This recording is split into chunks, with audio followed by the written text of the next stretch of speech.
Hey everybody, Reefgrrl here, and welcome to Reefgrrl Live. I am so happy you could make it. The whole idea here is to have some fun, chat, get some questions answered, maybe show off what you're doing, and get to know each other a little bit better. So sit back, relax, grab a drink. The stream is about to begin. Hey everybody, how's it going?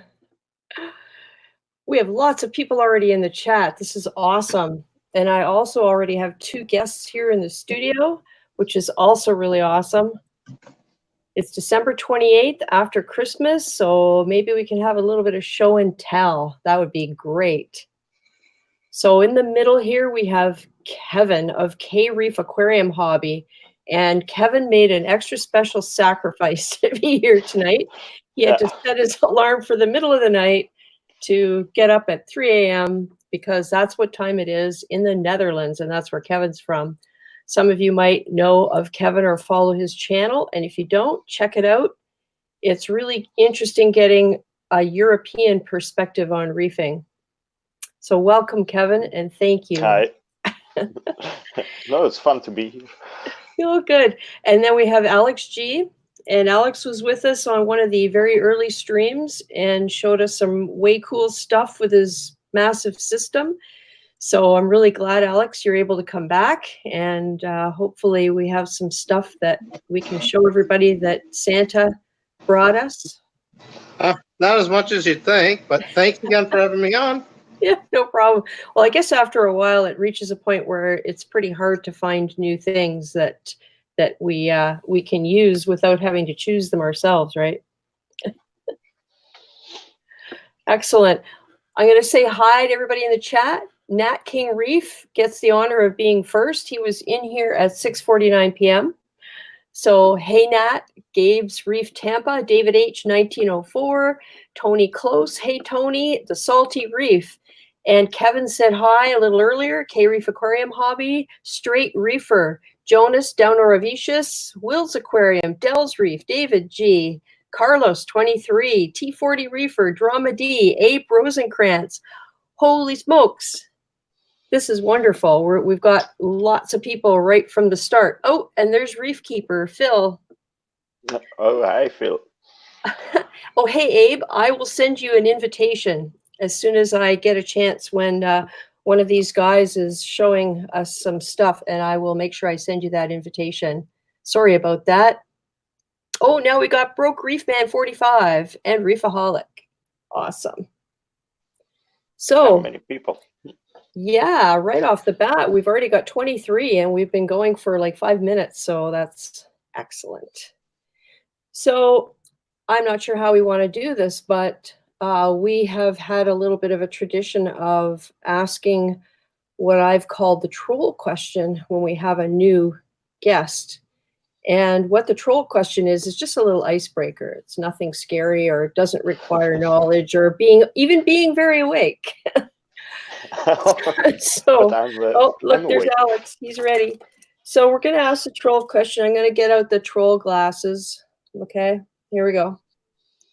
Now, you think of me as the troll guarding the bridge into the studio, and all you have to do is answer this question. And it doesn't have to be right or wrong. It's just, to get to know you a little bit better. And okay, so now let me think of what that was. So, Kevin, do you know within 100 euros what you might have spent on your hobby in the last 12 months? You don't have to give us the answer. I've said this before. I don't want to be responsible for any divorces. So do you know how much you spent? Well, I think my wife knows the best. But if I can take a guess. Oh, you don't have to say a number unless you want to, because we all want to. We're all curious. Yeah. For me, I have no secrets. I also changed the small budget nano tank to a little bigger tank that you have seen. Mm-hmm. And then, of course, the big tank still needs his well, yeah, I think maybe 2,000 euros. Yeah, whoa. Glad I'm sitting down, but yeah, that's probably in the ballpark with a lot of us where things are changing with what we're doing with the hobby. Definitely. Yeah, and that's only for the tanks, because I've already spent a few €1,000 now because I'm building a fish room. Okay. Yeah, outside in the Great. garden. I had Nice. a small barn, so I broke it down and rebuilding it totally from just 3 walls stayed. All the rest is going to be new. That's major. So I hope in the summer, in Yep. 2020, it will be up and running. Oh, wow. A lot of us want that. That's definitely a goal. Yeah, it's going to be fun, I think, and much easier now, because I'm having problems now because I'm not having a decent frag tank, or in a house I don't have a spot to place. I was already very lucky that my wife accepted me to place the nano tank inside the living room instead of the bedroom. Yep. Good. But the only thing was because it was so sad. She said to not see the small fish that were upstairs, the clowns. She said, yeah, okay. That's good to have that support. Yeah. Oh, we got Tina's Reef. Hello, Tina. The Salty Reef. I think I said that already. Hey, Pat. Murphy's Aquatics is here. Who else snuck in here? AL. AL said, congrats, Grandma. AL, how did you know that? My daughter's going to have a baby in a couple of weeks, so I'll be a grandmother, first-time grandmother. Yeah. That's nice. Awoken. Hey, Awoken. So, Kevin, do you have anything to show us where I could make you full screen? And I can, maybe show my sumps, because of course it's night here. Yep. And the tanks are dark, of course, but I can flip the camera here. Okay. I'm going to bring Billy Pipes in because Billy's waiting in the studio. Hey, Billy, how's it going? Oh, you're scaring me. I jumped in real quick. I'll be in for like a couple minutes and then I'll come back. But okay, I'm going to make Kevin full screen. He just wanted to see me. Yeah. I had to come in and say, hello, Kevin. Hello. Hello, Billy. Who got it? Dunker's baby. Oh, the cat is not happy. He was probably watching something. She was sleeping here, and I pushed it around. So, Kevin, your tank, if people haven't seen your channel, your tank has, is it 2 viewing sides? Because it's in the corner, right? Yeah. And how big is that tank? What's the gallons? 170 gallons, this one. Jeez, that's nice. Yeah. So, I only know the dimensions in centimeters. That's okay. I'm from Canada. So it's 130, 98, and then it's 60, and with the rim it's 65. Right. So, but of course the water volume, I have, maybe you can see a little bit, quite some rock in there, like, what was it, 80 kilograms. Wow. What time is it there again, Kev? Yeah, past 3 a.m. That's dedication. He set his alarm to get up so he could join us. Sorry for the noise. So here's the sump, and there are some awake in here. Oh, you have an anemone down there. Yeah, it was in the nano tank, but when it started moving like crazy, I had to take it out and it split it. So I sold one piece to a friend of mine, and they ended up in here. So for now, it's like just some place where I if I have some frags I don't know what to do with, and I throw them back in here. And then in the back is the other section of the sump, so it's a double sump. A Deltic skimmer, and 2 reactors. One is bio pellets and the other one is activated carbon. The basket there is something I made myself. It's full of bio balls. Then we have the return pump, and then here, yeah, of course, the dosing. I use the Fauna Marine Pelling Light. So, yeah, in the last few weeks, I have some problems with the tank. It's very strange, actually, because I have STN, you know, the slow tissue necrosis, but only on plating Montiporas. Really? Yeah, so no other corals, Acropora or this are showing signs or are having problems. Only the Montiporas. Very strange. It stopped. I fragged them, and 2 big pieces. I fragged them. Only some pieces survived, and they are doing great now. And then it stopped for 2 weeks. I thought, yeah, now it's over. I did some water changes and stuff, but then a small piece started to lose tissue again, but luckily only one. I placed some over into the nano, so here is the nano, and they are doing great there. So I don't know what the problem is. And have you haven't seen any little dust balls with fringes on them, have you? Being No. Montipora eating nudibranchs? No. Oh, that's what No. happened to me. Oh yeah, but I had them in this tank, in the nano.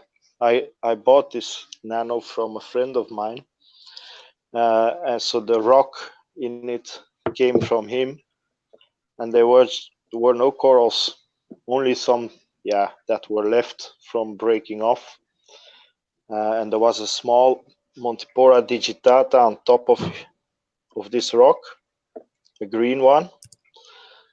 It was doing fine, and then suddenly I saw it was bleaching, and then I found the Montipora eating nudibranchs. Oh, So okay. I was able, with a turkey baster, I blew them off. And have never seen them back again.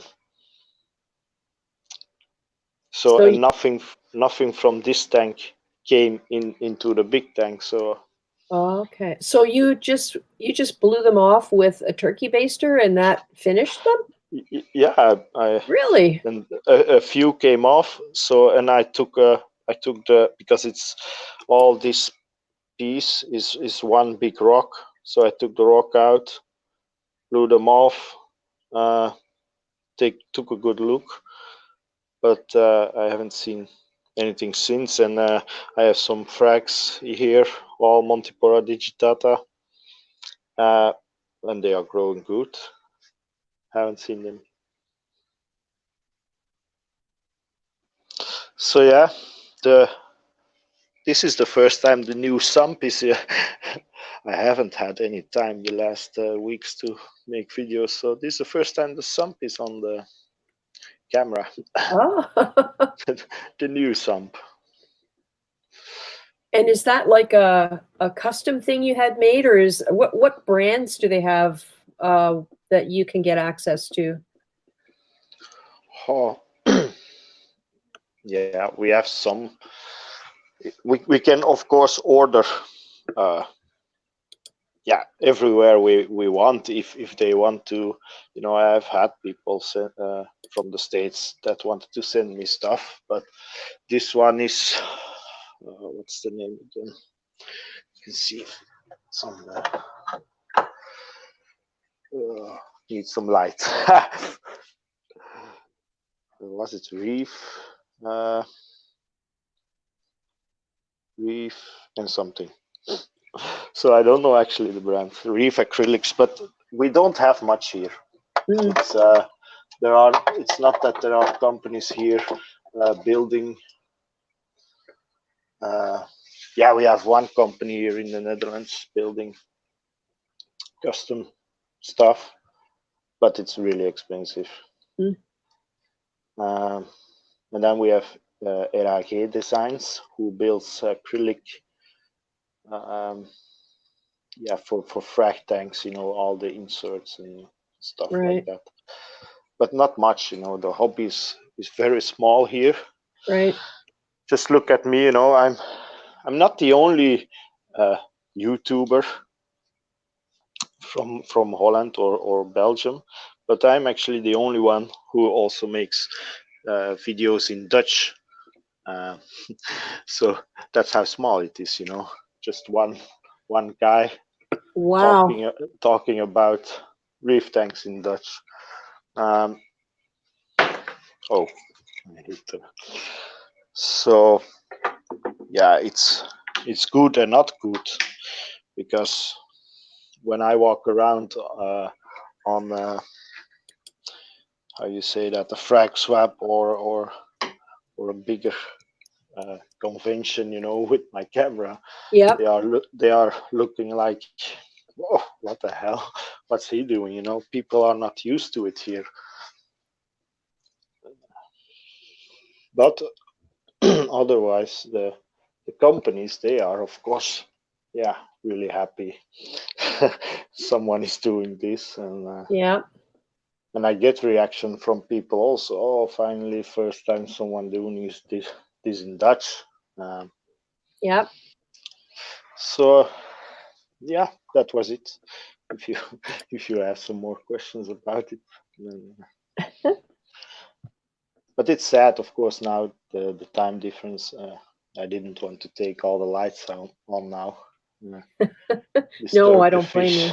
Yeah. Everybody will freak out. My fish freak out even if I change my lighting from blue to white to do a video. So I don't do it Okay. anymore. Yeah, I had it once with my nano tank. I really wanted to make a video. I didn't have so much time, so I did it in the night. Took on the lights, and yeah, the day after I had the jumper. Oh no. Before I had lit, yeah, it was Royal Grandma. Oh yeah. That's too bad. And that was just because I was messing around with Yep. the tank in the night, the lights and stuff. Yeah, my fault. Yeah. It happens, and it's something you don't realize until after it happens. No, it's true. So I'm not doing that again. Oh, we have Lisa's Aquatics. Welcome, Lisa. Nice to see you. Hi, Lisa. Fish Tropic, Prestige Reef, 2 a.m. Can't sleep. Well, there you go, Kevin. Ryan at Prestige Reef is also up, but it's 2 a.m. in Britain. Yeah, it's only 2. It's only 2 a.m. there. Oh, yeah, that's right. And it's 3 where you are, right? Yeah, it's 3 here. You're on the continent. Ryan, you have 1 hour to go. Oh. And Fish Tropic. Who else have we got that's been sneaking in here and I've missed you? I'm sorry if I haven't called out your name. I'm really working to do better at monitoring the chat. Tristan's Reef. Hey, Tristan. Wow, long time no see. Seeing a lot of names here that really bring back streams of a year ago. And I was just thinking about that today, how it was only a year ago that we were still having streams with Dave, and we had the great giveaway before Christmas. And yeah, so it's really good to be back. I have seen that stream last year. And Yeah. then I was up for work, so then I was watching it, so I remember it also. Because they used to go very late. Yeah. Sometimes when I woke up to go to work, then yeah, it was like 5 or 6 a.m. and then I think, whoa, are they still going? Oh, KC Nano and Mermaid's Reef. Hey, KC Nano. Mermaid's Reef was late because her kids were up late tonight. Yeah, I guess that happens over the holidays, doesn't it? All right. So I wonder if Alex has anything interesting to show us tonight. What do you think, Alex? Oh, what do you mean by interesting? Oh, well, you know, you've always got stuff going on over there. So did you That's get true. anything? Did you get anything cool for Christmas? Was Santa good to you? I didn't really order a lot of stuff yet, but there's a live sale going right now that I was really hitting it hard, and I've got to kind of back off now because I'm spending too much money. Yep. So, I'm sure there are many who can relate to that. it's Oh, just hey, so easy Zane. when they have good discounts going. So Yeah, definitely. Zane has joined us, Jane Quattrucci, Chad Kurtz. So any major changes coming in your system, Alex? other than I'm going to have a whole bunch of corals getting shipped to me in a couple of weeks. Oh, nice. And where are those Ooh. from? So Cherry Corals is doing a live sale the next couple of days. So I think I've broken my refresh buttons on my keyboard in the last few hours, but it was fruitful.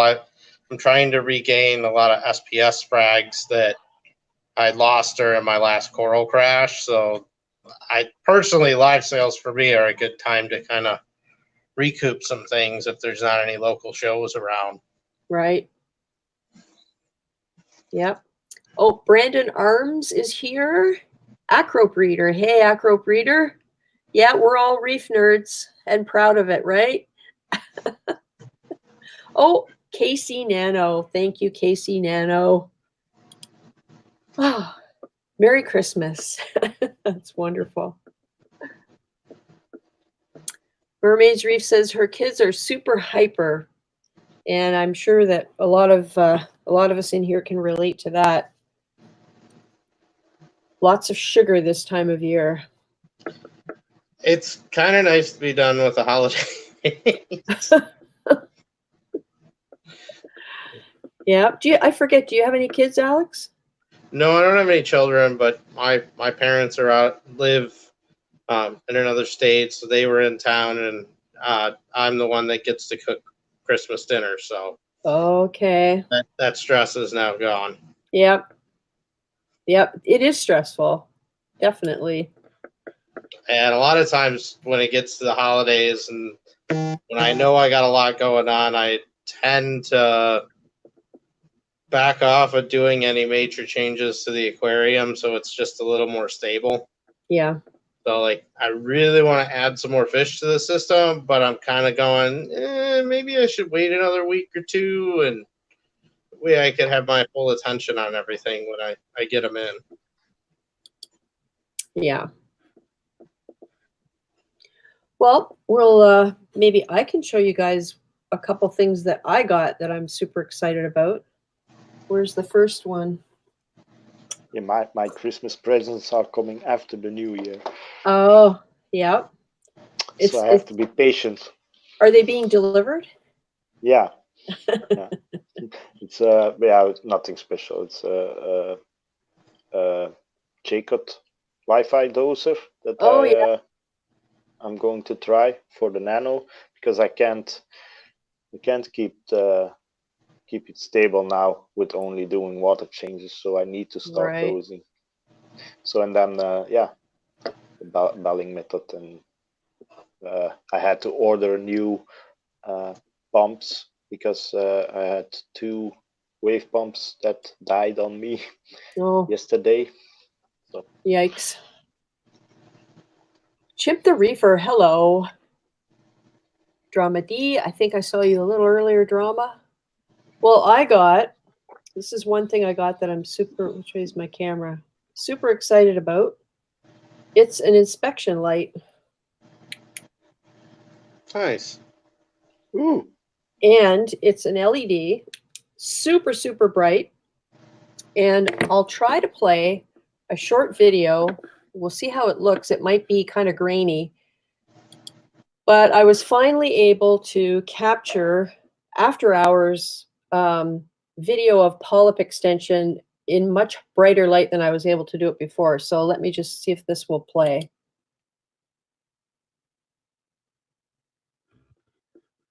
Where did you go now? This one right here. Okay.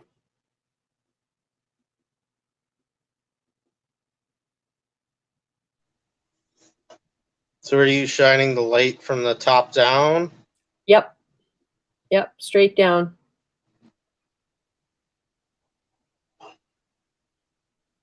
That's my tabling acro. So I absolutely love being able to actually see that now. It's awesome. Is it a blue one? No, it's just a white LED. Okay. And if you ever see, Reef Man was on here a couple weeks ago, or he was in the chat. He has some information about moonlight, and he's trying to create, replicate moonlight in light fixtures. And so he said it's somewhere around, if I remember right, maybe 4,000 K. So I don't know what this is, but when you shine it down through the water, the way things look is really, really cool.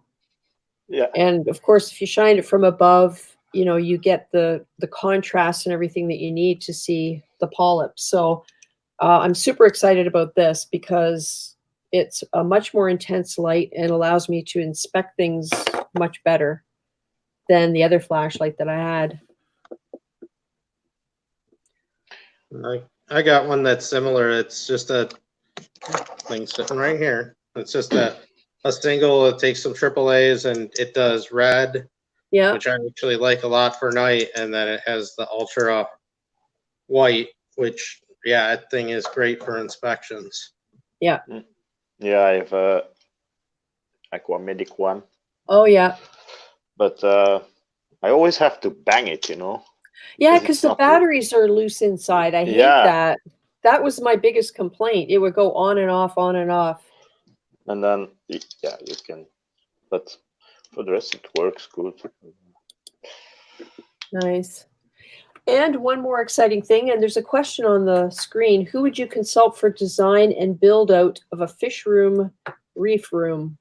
So Kevin, you mentioned about building a fish room. It's kind of like a fish shack, right? Yeah. It's it's going to be 2 parts, you know. The front will be with a working area, yeah, a desk and stuff like that, and then a small part where frac tanks will be, and the front, the biggest part will be actually more for to make videos and stuff. And there will come one 150 centimeter long peninsula tank. Nice. Yeah. Very nice. I have you can't really see it, a 12-inch magnetic rail. Put on my glasses. And this is something I've been wanting for a long time because, look. Oh, that's easy. Nice. And I can put it on the wall. Actually, this short one is going on Mollywood because it's metal. Of course, it's being a mechanic stand. Look, and I got all the stuff I can get on here. So I don't have to leave it laying around and go searching for it. And as long as I don't hurt myself when I take it off. So yeah, I got a short one. And they weigh a ton. And a long one. And this long one, I got to put this somewhere it's not going to get near the computer. But I've got my mega tweezers that I got at Reefapalooza, and they stick to this long one. They don't stick very well to the short one. I think it's a weaker magnet. But check it out. Like it's stuck to there. Can you see it? Yeah, there it is. I gotta reef it off of there. Can't get it off.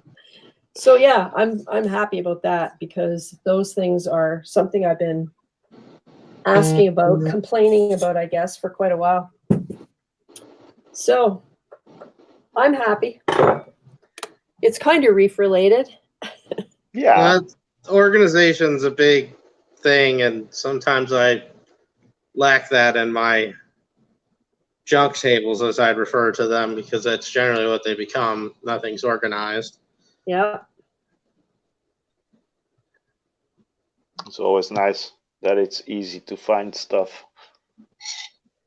Yeah. Well, plus my metal tools, I always dry them off after I use them. And I set them down on a towel to further soak up any moisture I might have missed. And that towel gets so stiff with salt creep. It's unbelievable. So I must still leave a fair amount of moisture on there. So if I stick them on a magnetic rack, I think they'll just have a better chance to air dry. Yeah. About tools, I recently had a problem with my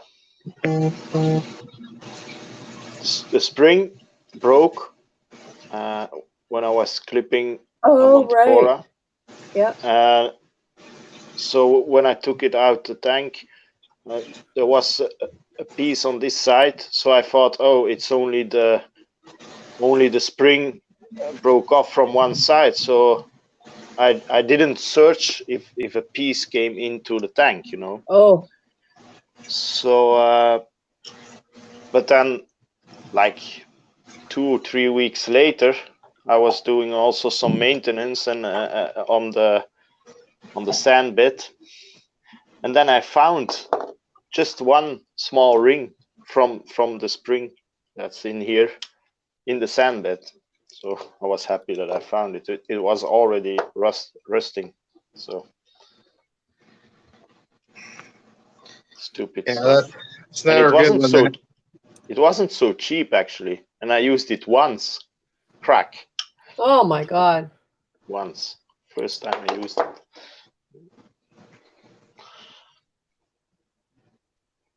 Yeah, it's never good if you get stray metal falling in.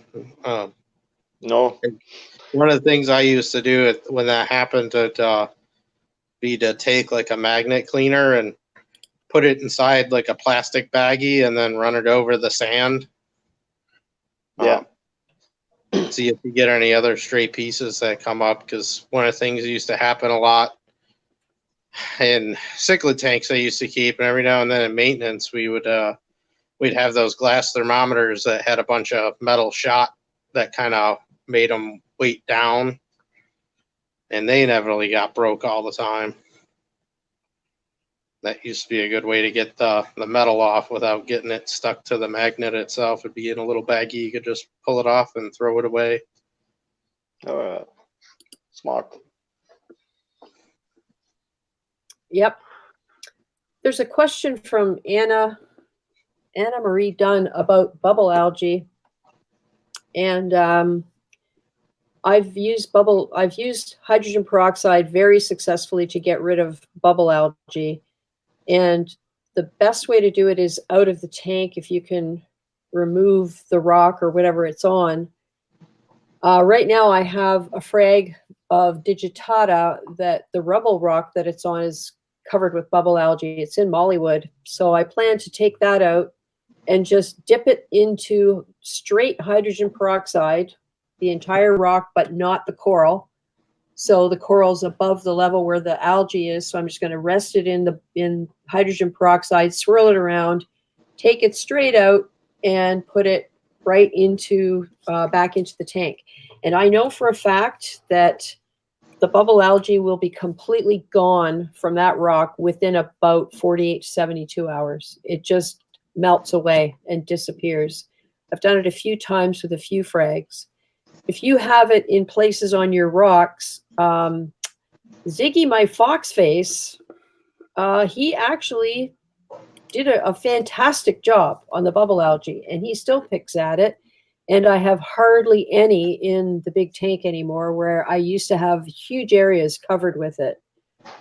So I haven't used hydrogen peroxide inside the tank, although I think it's Galleria Aquatica where I saw them applying it with a long pipette. So I assume it can be done, but I think it's a little more difficult. You have to be careful you don't overdo it, because of course it does have, it's an oxidizer, and you can't get it on corals and stuff, or some of them are sensitive to it, others aren't so much, like zoanthids aren't very sensitive to it. So yeah, the 3% from the grocery store, just pour it in a cup, dip your rock, swirl it around, and take it out again. You can leave it in for a minute or maybe 2 minutes if you want. It works. It definitely works.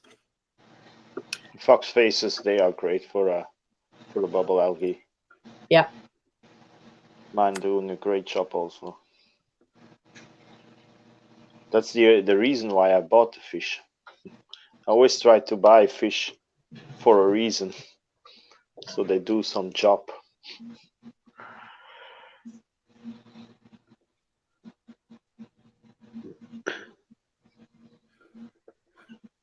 Hey, Abe, you're having trouble with my email. I'm going to display it on the screen. Hopefully I didn't type it wrong.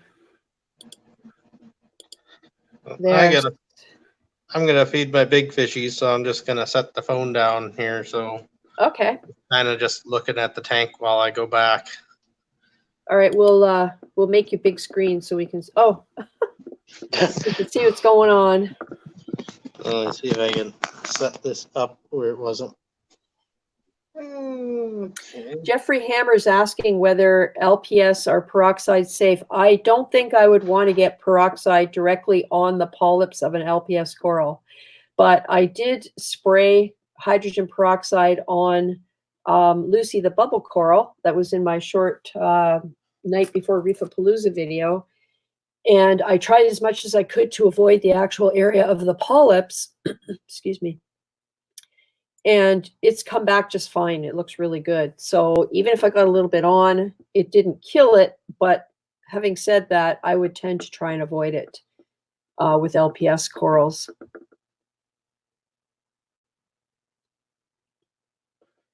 Well, this is an interesting question. If you've put a question up and I've missed it, please just throw it up there again, and I'll keep an eye out. Anybody big on refugiums considering using raw iron for iron supplementation and GFO? I have no idea. I wouldn't even know how you could measure the quantity of that would come in. Like chips or flakes. Huh. Yeah, I don't know. I guess you'd really have to know what the source was, because otherwise you don't know what you're actually getting, what other metals might be in there. Oh, we have Awoken. Hey, Awoken. How are you? How's it going? Good. Good. Hi. Hi, man. Lower left. Nice and bright and colorful. Is that a chalice you've got there on the right? Awoken? No, that's a Monty that wasn't doing good at the top, so it's just temporarily on the bottom. The red one? All the way in the right? Yeah, the red in the lower right corner. The red and green. That's Dragon Soul Fabia. Okay. Wow, the color is really eye-catching. It's splitting right now, so it's not looking its best.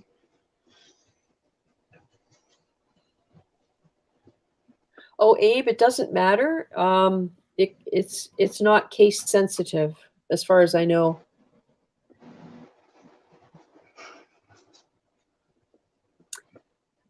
Chad is asking if anyone ever has had blue hypnea algae and what eats it.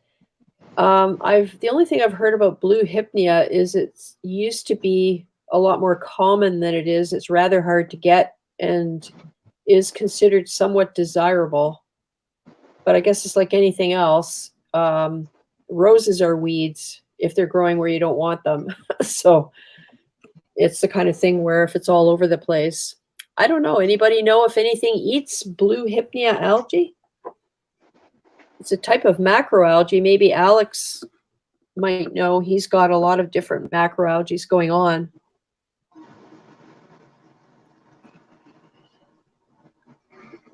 All right, I'm back.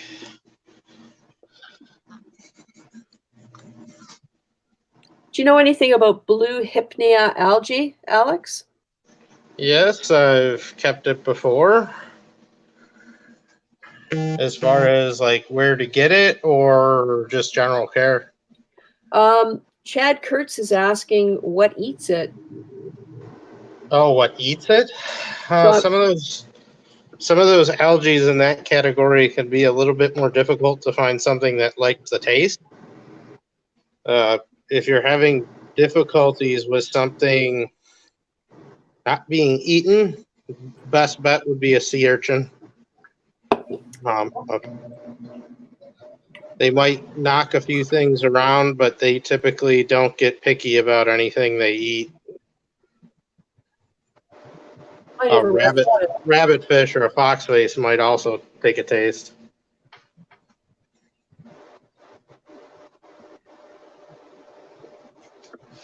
So Brandon, you're talking about raw iron. Well, like where would you get that? Would you get it from a forge or a blacksmith or Stelco? I don't know. I don't even know where I would go about getting raw iron. Or would you take an antique cast iron frying pan and assume that that's raw iron? I don't know how you could test for impurities and other heavy metals that might cause problems. I don't know. Oh, now he's saying he had a glass of wine. Okay. Well.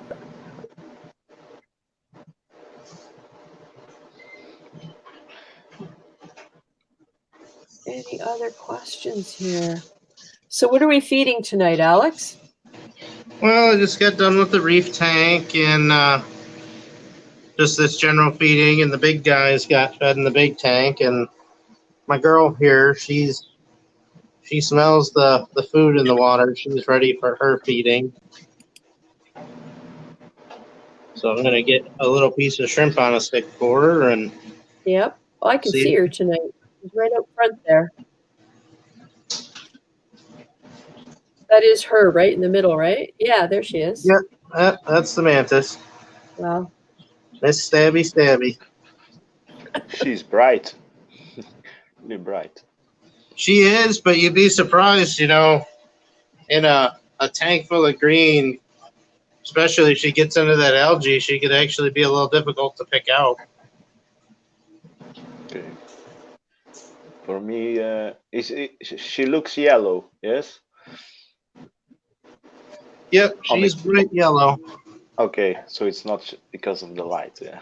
No, and I don't have an orange filter on or anything because this tank has got a Kessel planted light and then an old AI and then a grow light on it. So it's quite the color spectrum going on.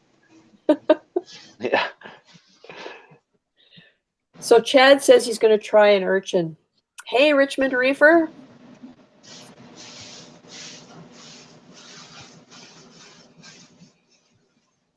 All right, I have a couple of emails. This is good. I'm going to make some invitations while we watch Alex feeding Miss Stabby Stabby.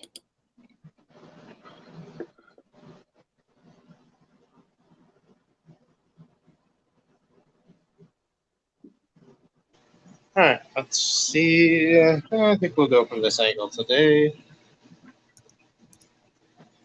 Oh, crap. No.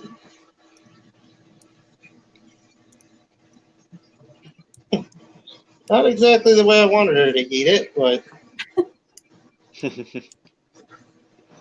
well, we'll see if we can get my wife's, as my wife calls it, the demigorgon to come out and feed.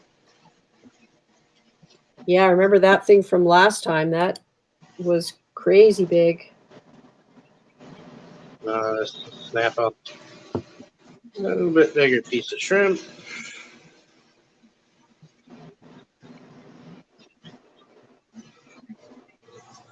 So I have a question from Acropora who has sent me an email about how to join. And Acropora, I assume you mean how to join in the studio and be on screen and talk. And there's no app required. There's no software required, no passwords, no account. I can just send you an email, and it has a link in it. And when you click that link, then you come to the studio. So if you let me know if that's what you want, then that's what I can do. Hey, Richmond Reefer, how's it going? Are you going to come on tonight and show us what Santa left you that didn't quite fit under the tree? And we have Clock 95 330. Welcome. He says Mantis shrimp are awesome. Tyler D. Hey, Tyler. Tyler likes the shrimp too. Oh, And Chip man, the that's Reefer was, big. yeah, isn't it though?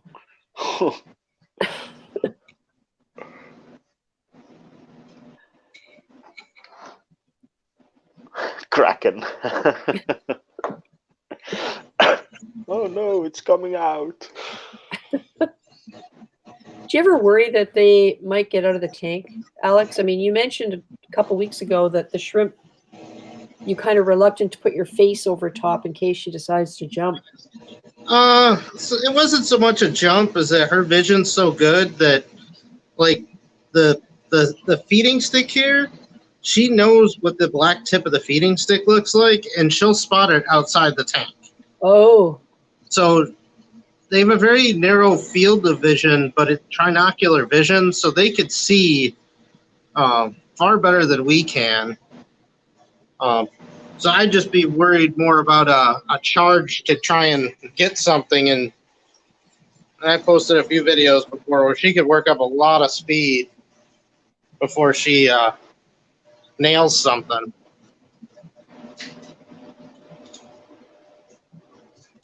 Cool. We have a question from Bill Ray. So can someone give me advice on a good calcium reactor to buy, make and model for a 90-gallon?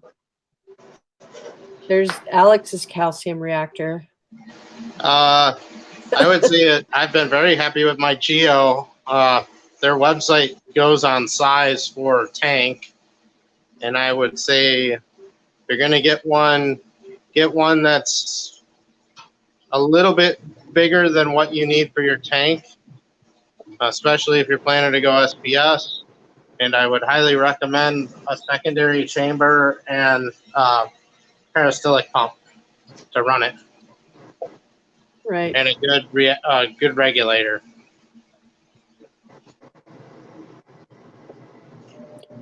Hey, Marcus's Reef, welcome. Yeah, the discussion in the chat is saying Vertex or Geo. That's what Bill Ray was thinking. So off the Geo, or out of the two of them. So Alex, you have a Geo. I forget what Pat has. He's got a Geo. Hey, Pier Fish Girl, how's it going, Monica? Are you going to come on here and show us what's happening with that big 200 plus thing you got going on there? I saw you working on some rocks today on Instagram. Yeah, I've seen it too, the scape. Very nice. Clock That's 95. cool. She's making everything herself. Yeah, that's the thing about Pier Fish Girl. She does as much as she can. In fact, I think pretty much everything herself, and I really admire that. Yeah, it's cool to follow her. She does a lot of work.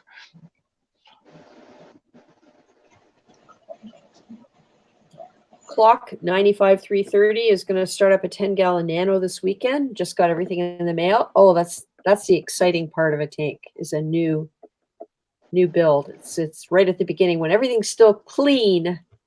Oh yeah, we could do it every day. I know. When I did my 2-year update of the Red Sea Reefer, and I went back and looked some of the footage, it was like, man, those rocks were so white. Yeah, I found some time ago some pictures and video footage from the start of the tank. And it was so bright white, and the background so nice and black. Yeah. Old school reefer has a Vertex calcium reactor. Pat has a Geo 618.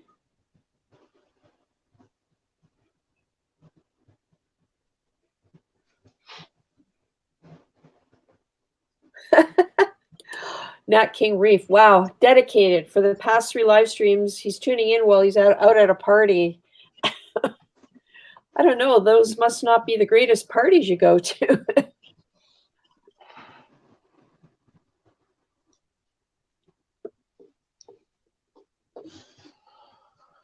So Casey Nano's wondering, I think Casey, you asked this before, does anyone dose potassium? I almost did once, and then I found out that my potassium test was expired, and it's a good thing I didn't dose potassium. Yeah, my last ICP test showed that potassium levels were a little bit too low, but no, I don't think something to worry about.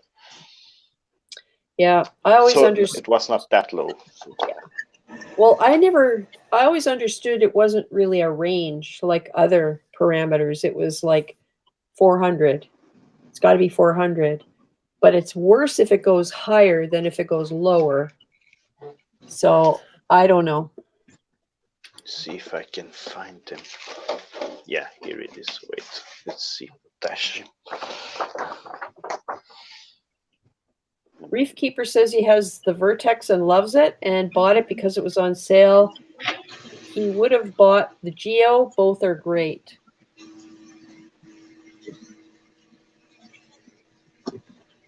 What was the short for potassium again? Oh, it's K. Yeah, right. Okay. It's 356. 356. Oh, Yeah. and MG. that's from ICP test. Yeah, Marine Lab, and it says it should be between 360 and 420. So yeah.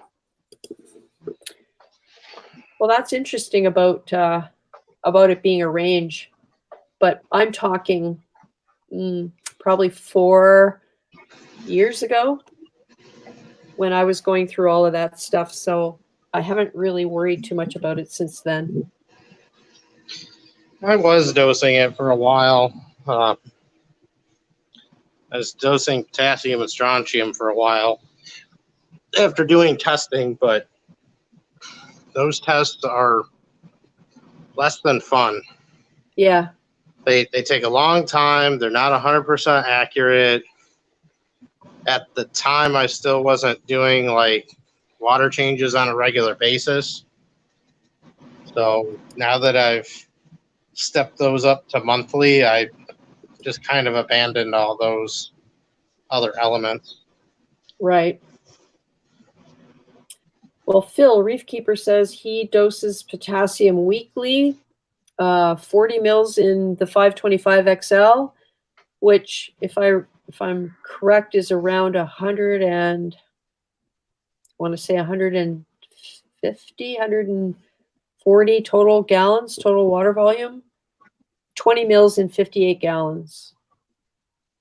So Phil, I'm assuming you dose that in response to the fact that your tank uses it to keep it at a certain level.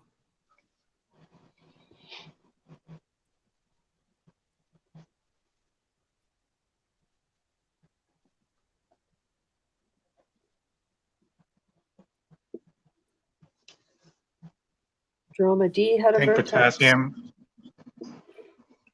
I'm sorry, Awoken. I would say potassium is one of those things that gets used up quicker than all the other minor stuff. Is it the But kind you're of, not gonna- does it come back with water changes, or can it even creep down with regular water changes? I don't know. I'm gonna have to look into that. I ordered from Aquaforest to make my own belling, and there they have mineral salts with potassium in it.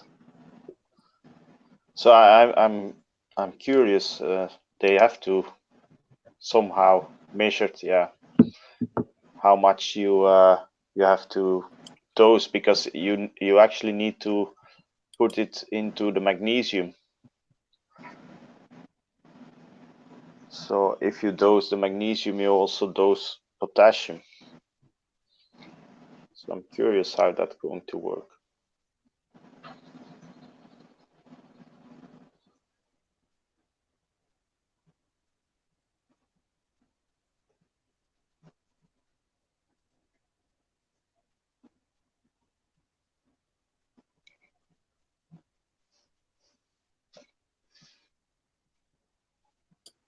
I'm here. I was just sending Tristan an invitation. It's on the way, Tristan.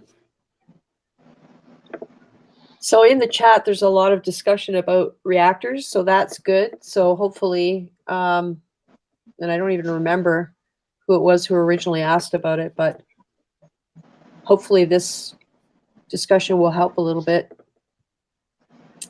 Yeah, Alex, I have a strontium test because it's at one point, the very first ICP that I had done, the strontium was extremely low. So I got a strontium test kit. And then shortly after that, I forget why, I sent another ICP test and it came back normal.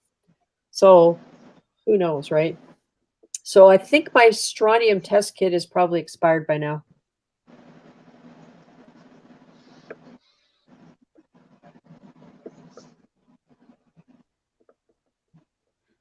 Reefkeeper uses ICP tests, use Salifert and send off ICP tests.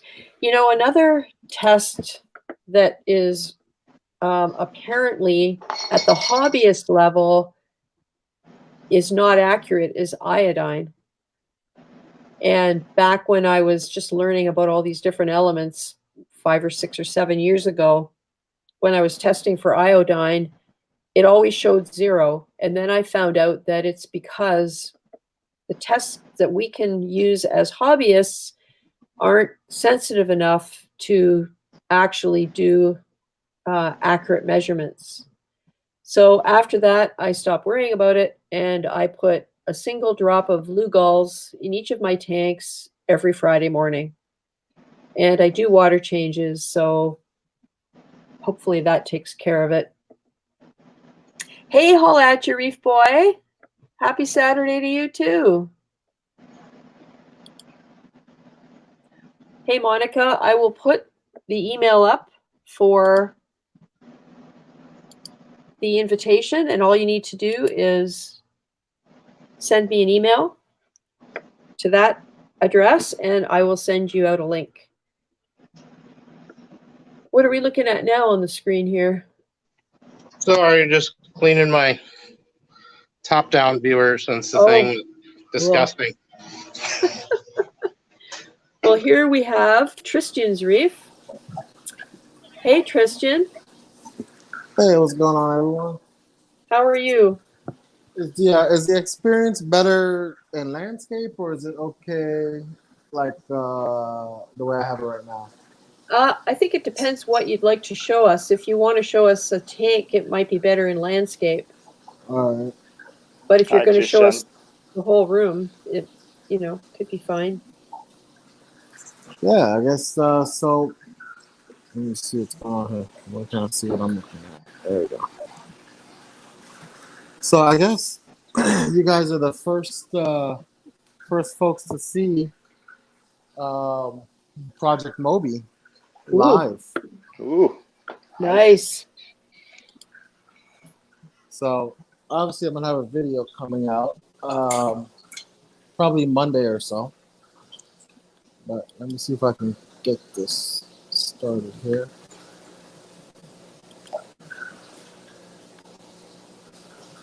Let me put you on screen.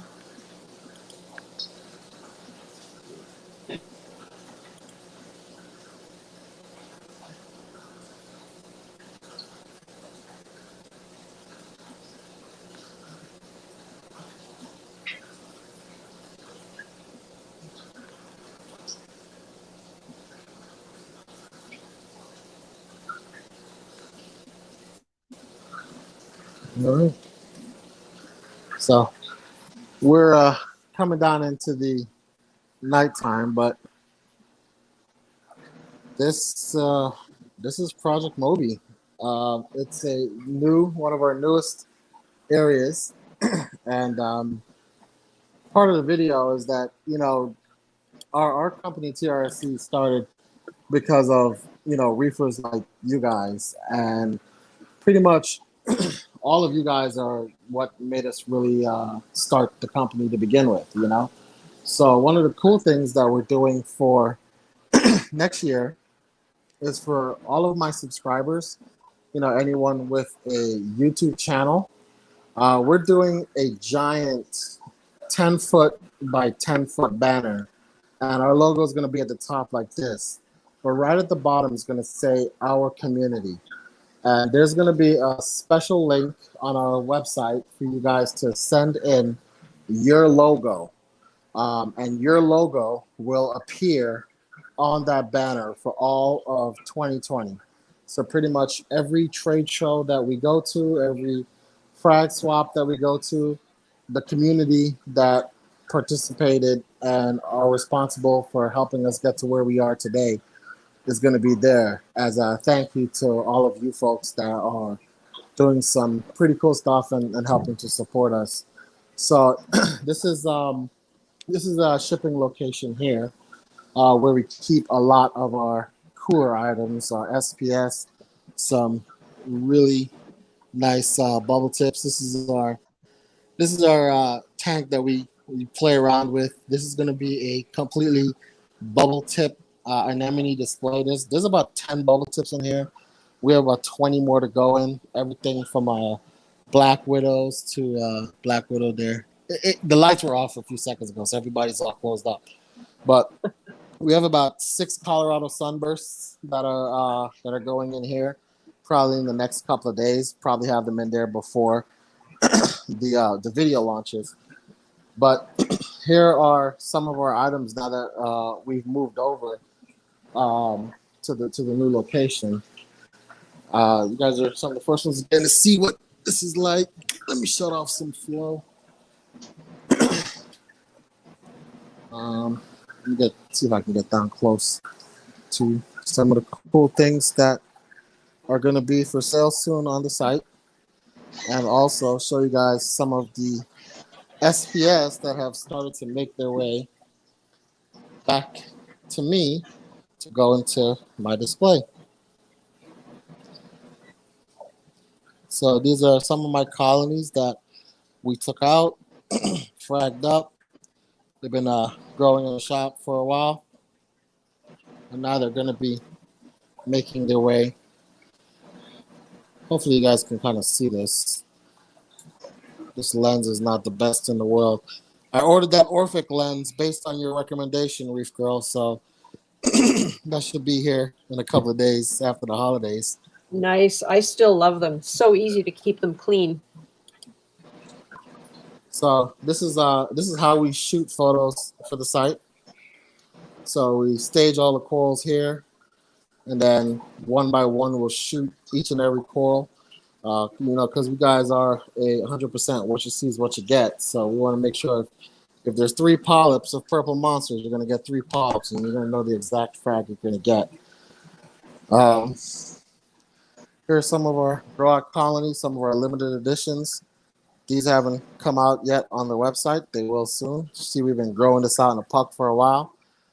So those will be up there soon.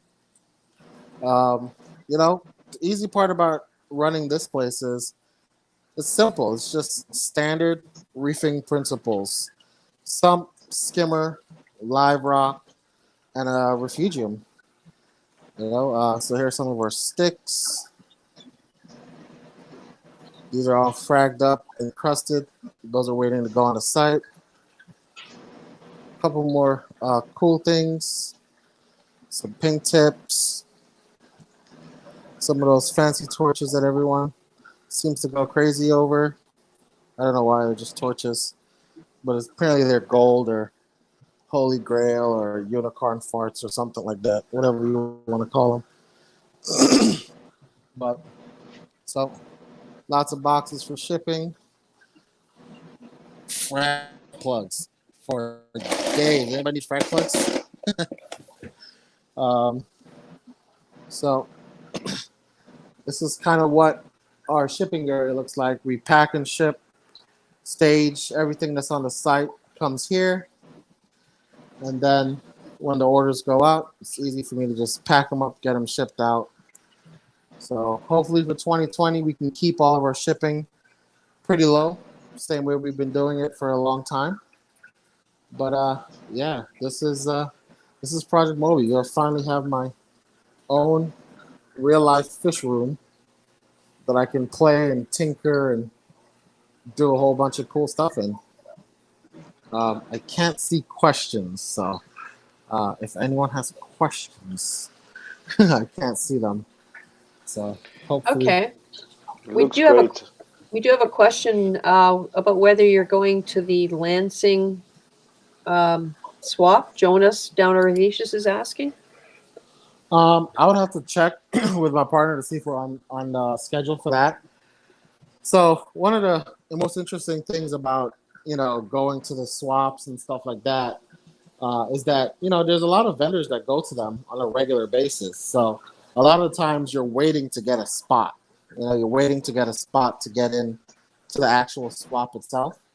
So sometimes you might say, okay, I want to go to 20 different shows this year.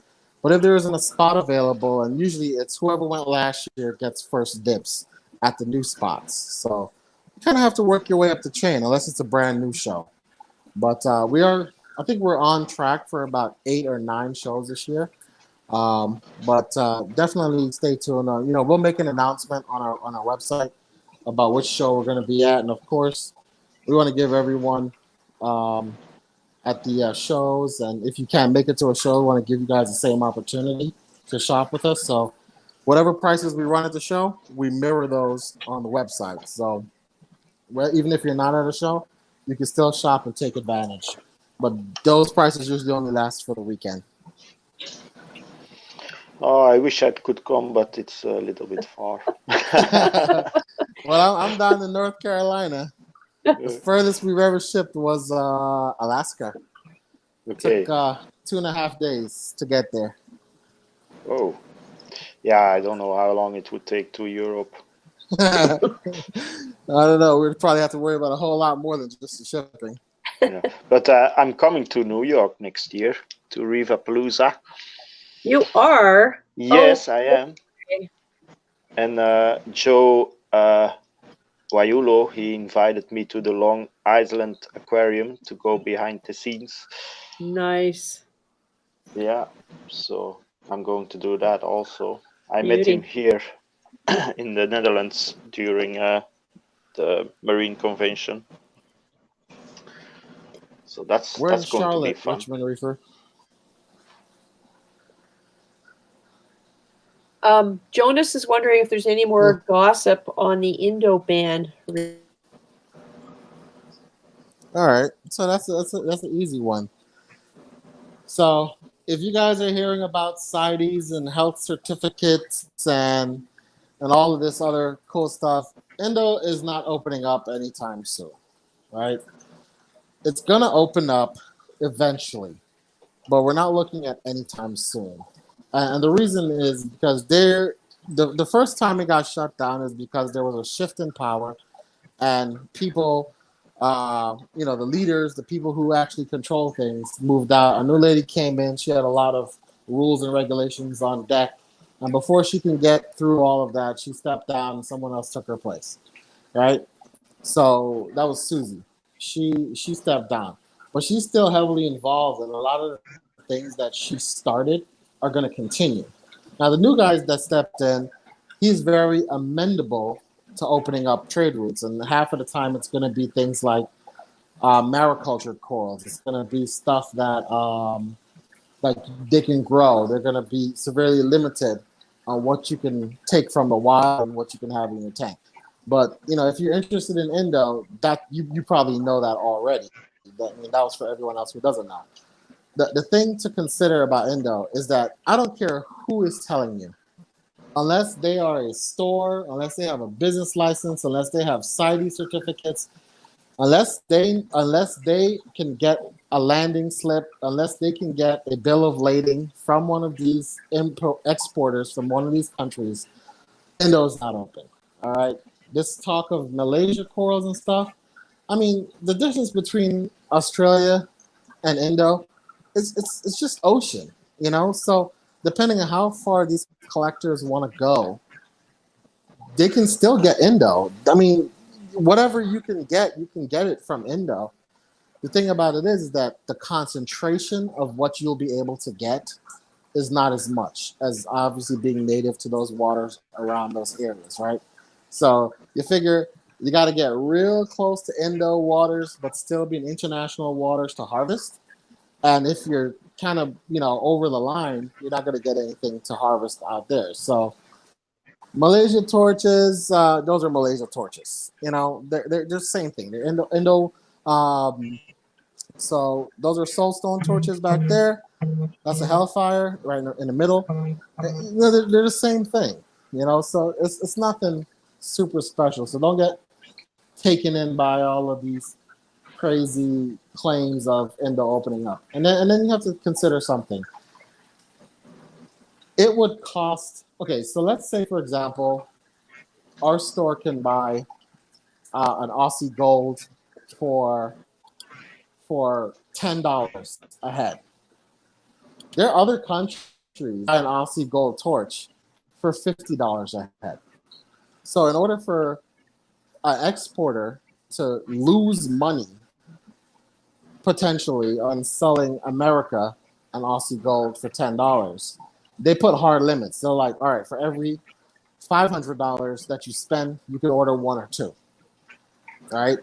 And that's what you would get because these other countries are just willing to pay so much money for it. And I mean, even then, there's still limitations. They can only take so much out of the ocean.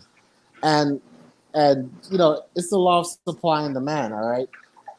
If the market is suddenly flooded with Indo gold torches, knowing how many stores, how many people have invested money in those torches right now to get whatever they can get them for, does anyone really think that the value or price of them is just going to drop overnight, that you'll be able to walk into a store and pick up, a Holy Grail torch for $50 a head like, 4 or 5 years ago? No, the market has shown that people are willing to pay $200-$300 a head, and as a responsible wholesaler, as a responsible shop owner, people are going to try to protect everyone's profit margins. So you might have a hobbyist that'll sell it, that will undercut and sell it, but everyone knows how fast torches grow, right? They're not super fast. They're not like Zoas. They're not popping on new heads every single day. For some people, they might, but at least in our experience, you're getting maybe 1 or 2 heads every month, and then you still have to wait a while for them to split before you can cut them. So you get hobbyists that are willing to sell and undercut, but those hobbyists are probably just doing themselves a disservice anyway because they're not going to get the maximum amount of money for it. So, I mean, just being realistic, whatever the market has shown people are willing to pay for something, you can pretty much expect that wholesalers, importers, LFSs, and stuff like that it's in their best interest to protect those profit margins, right? They're going to protect their interest and their investment, at least until they offload everything that they have. When they offload everything that they have, and then they could buy it cheaper, then that's what it's going to be. Then they'll buy it cheaper, and then the market will tank, but it'll eventually level out, But we're not talking. This is not going to happen in 2020. I mean, how long did it take for a Walt Disney to get down to $75 a nub or $50 a 1-inch frag? However long it took Walt Disney to get there, you can expect that's how long it's going to take for torches and a lot of these other high-end corals and stuff like that to also get there, you know? And that's just what we've been told. I mean, we're in constant communication with these guys. We probably pull in close to, I want to say 20 boxes of corals a month at least. So, I mean, we're talking to these guys every week, you know, it's 5 boxes every week. And they want Indo to open as bad as we do, but they're not about to tell us falsehoods, because if they say, oh, Indo's going to open up next week, what do you think is going to happen? No one's going to buy any corals. No store is going to buy corals at a premium. If Indo opens up next week and the market is flooded with Indo corals, they're going to sit there and wait. They're going to grow. They're going to frag. They're going to, you know, sell fish instead. You know what I mean? So that's just the, you know, I mean, that's my opinion, but that's just what we've learned so far after one year in business, that it's not going to tank the way everybody wants it to. You know, I'm a hobbyist at heart, so I wanted to get there myself, just so that we can say, hey, I would love to sell a home wreck fish for $20 a frag. You know what I mean? But I don't think it's going to be there. At least not as soon as everyone really wants it to be. I think we have to learn to say no to ourselves once in a while too, because that's part of what feeds into it. And, you know, there are just certain prices I won't pay for stuff, because to me, it's just beyond what I'm willing to risk. Drama D has a question about whether all your systems are plumbed together, or do you have them separate? So we run 2 separate systems here.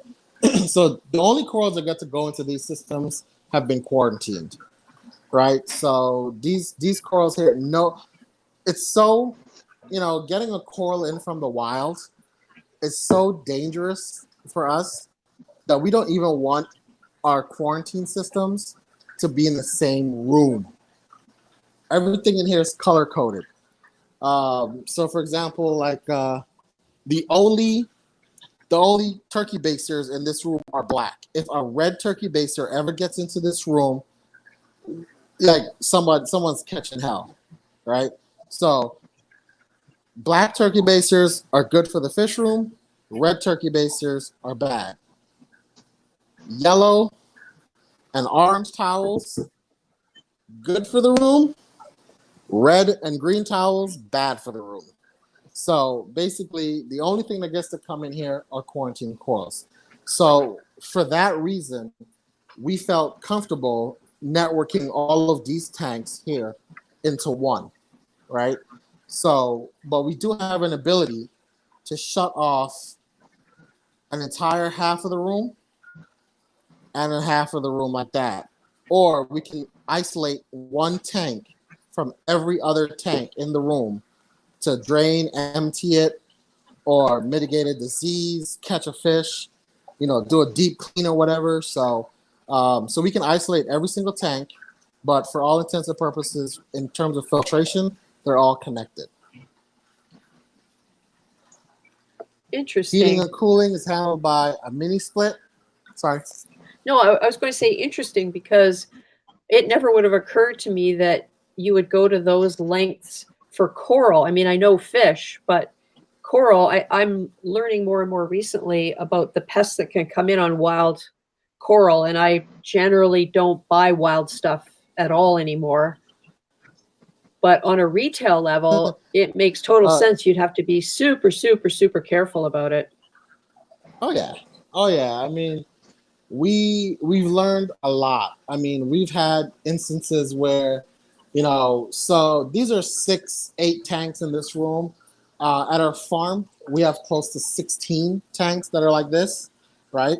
And those are all of our holding tanks, grow out tanks and stuff like that, right? And we've learned within 6 months how very easily a wild caught coral let me tell you, there's not a box of corals that we get in that doesn't have bubble algae, that doesn't have aptasia, that doesn't have flatworms, that doesn't have polyclads, that doesn't have bristle worms or bobbit worms. If it's in the ocean, we've probably seen it and had it in one of our quarantine tanks. So these corals go through 3 stages. This is the final stage that you guys get to see right now. The first stage, they come into a general area of tanks, and basically what we do, all those tanks are drilled with a giant hole right in the bottom.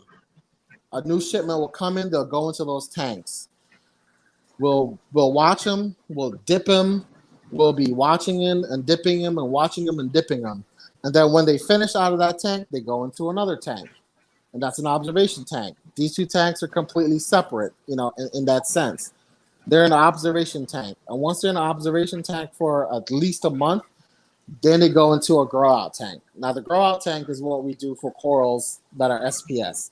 So SPS tanks, we don't sell first generation frags. So every single one of these frags came off of a colony that has been growing for at least 1 generation. So these right here, those right back here, these are all 3rd generation frags. These are frags that have grown into colonies just like this. See that giant bird's nest right here? Pacillopora back here? Stylo. Yeah. Stylo. So these are actually cousins. They're like homies. They all are off of the same colony. So we only sell second and 3rd generation coral. If a coral, and when I say generation, for anyone who considers, so if we're looking at this, right, and we get this in like this, right, and it didn't have this leg. The 2nd generation would be when this leg is grown, we cut that leg off, we put it on a plug, and we grow this leg. That's 2nd generation. So that generation has grown in captivity for its entire life. So by the time it gets to this level, it's pretty much acclimated to tank life, and it could do whatever it needs to do. It'll ship well. It won't STN overnight. When you see people selling a bunch of frags super duper duper cheap, you can pretty much guess that they came in a couple weeks before the show. They got frag, put on a plug, and then sold to you. See, second. These are like 3rd generation corals right here. And these are laying in a bare bottom tank with 1 power head under 3 Kessels at 50%, and they're colored up. They look amazeballs, full polyp extension. That's the difference between a 1st and 2nd generation coral. Those are beautiful. What is that? What type of coral is it? I mean, I know it's so those are wild PC rainbows. Really? Wow. So have you found anything yet that you can call your own? Well, I mean, this is a wild PC rainbow. Here's an awesome rose millipora. Here's some zoanthids that we can't identify yet. there's a ton of things. If you want us to, when we put a fancy name to it, right? We don't raise the price. We just call it a fancy name. One of the things that we thought about doing is just giving stupid names to every single coral that we got, and just to piss people off that give it fancy names, just to see how far it'll go. I totally agree with you. There was a time when I was going to do a video of a tour of all of the zoanthids in my 29-gallon cube and give them all names like hockey sweat and dog drool and stuff like that, because I think it confuses things more than anything. Now, having said that, I did name an Acropora RG Midnight Firefly because it didn't have a name. Oh, we have Acrobreeder waiting. Let's bring Acrobreeder into the stream. Where did he go? Bottom left. Hi, Acrobreeder. Hello. How are you doing?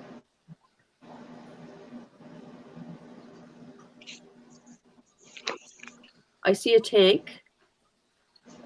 So, Hey, how's it going? I'm having some technical difficulties. Doing good. all right, well, I think it might be time for another troll question because Acropora has never been in with us before. Actually, Tristan got away late because we didn't ask him a troll question either. Oh, what's my troll question? Now I got to do it. Yeah, okay, well, we'll start with you, Tristan. We'll give Acropora a couple minutes to get sorted out there.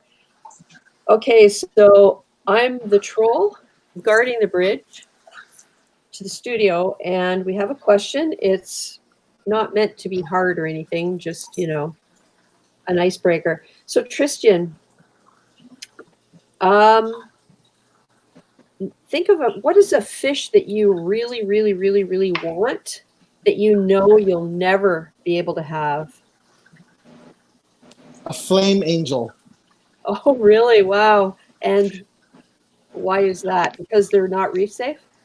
No, because I think I'm single-handedly responsible for putting flame angels on the endangered species list. Oh, really? So over the year, my favorite color is red. Okay, so imagine my surprise. I go into a fish store, I see a flame angel, and I talk to this guy, and he says, "Oh, they're relatively reef safe. You just got to be careful. You know, one or two, they might nip a little bit, but they're pretty good." So I proceed to buy said flame angel. You know, $40. So great, flame angel, $40 thrown in my tank. He dies. I'm like, all right, well, I go back. I'll try it again. Over my 15-year reefing career, I've probably purchased one flame angel. I've tried quarantining. The only thing I haven't tried is doing a species-specific tank for just flame angels.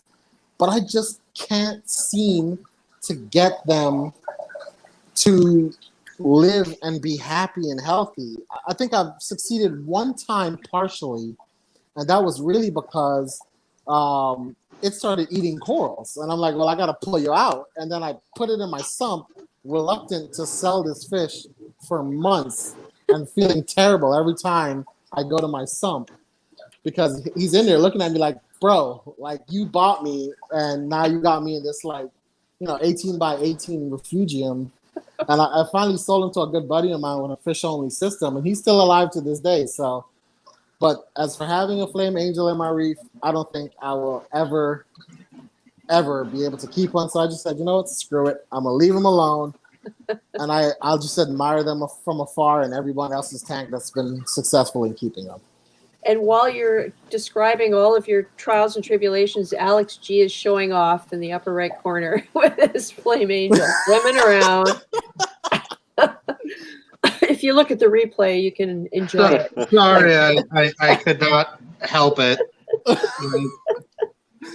No, hilarious. it's just one of those things, man. Like, listen, some fish are just better off left in the ocean. Flames, powder blue, powder browns. I'm still determined to get a powder blue, and I've decided that the only tang in my Elos is going to be a powder blue. The only tang, and then the other fish are going to be a secret until I make the video. Yeah. A friend of mine, he's always really jealous at my powder brown when he comes here. He says, how can you keep it alive for more than 1 year? Yeah. I don't know. I'm lucky. Yeah. It's like some people get just so lucky. They get so lucky with I'm just saying, like, some people just get so lucky. I mean, CJ had a flame angel in his tank forever and never had a problem with it. He didn't eat nothing. It just did what it had to do, swam around and gave him enjoyment and happiness. And I hear mine just committing suicide. I'm like, am I really that bad of a fish keeper? Like, I can keep everything else. That's hilarious. Flame angels are my kryptonite. Angels could be real finicky if you don't have a good supplier on them. That's one of the biggest things I found with angels is that you gotta have a solid supplier for them. Oh, hi, Lynn Reef Nerd. She has come in. Good night, Tina. Thank you for stopping by. Hey, Richmond Reefer. Jose is in the backstage waiting. We're going to ask Acropora his question, though. If Acropora, are you ready? This is an easy one. I see an arm. Oh, it's earbuds. There we go.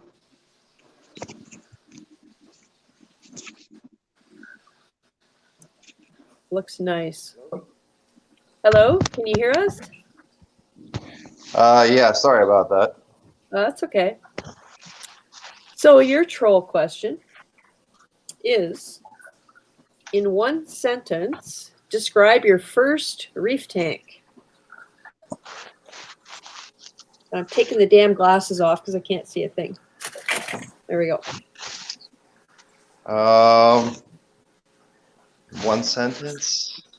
Yeah, first reef tank. It was a free disaster. That sounds like mine, actually. Yep. So I got it on a Craigslist posting for free. And it was just kind of a mismatch of equipment. It was a pretty short-lived experience. Yeah, because you don't know what to get.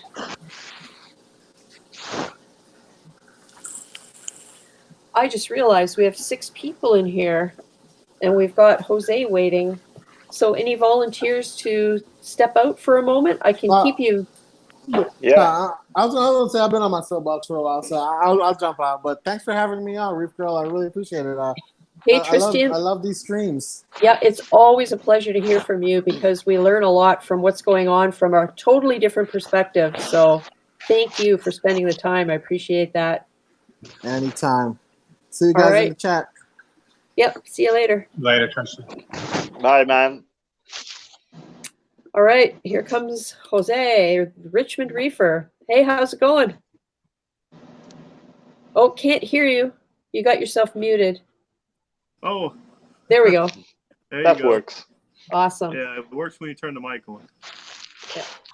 Acropora, I recognize your tank from watching other live streams. Now that I see it from a little ways back, you have 2 tanks there, don't you? I have 3 now. 3 now. Whoa. Yeah. I have some recent drama here. My air conditioner decided to leak. And of course, the air handler is right above the tank. And it leaked in the tank, and I'm experiencing some STN on the Acros. So that's why I have the light chalked up on some wood blocks here, because I'm patching the ceiling. Wow.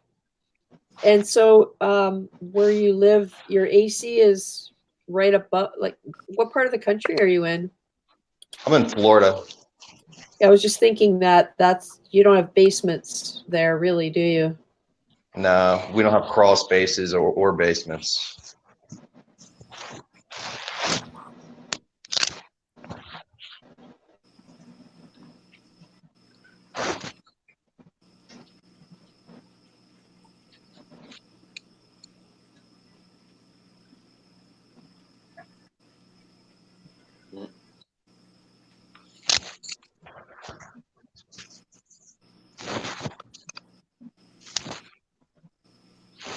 Is that a red planet colony?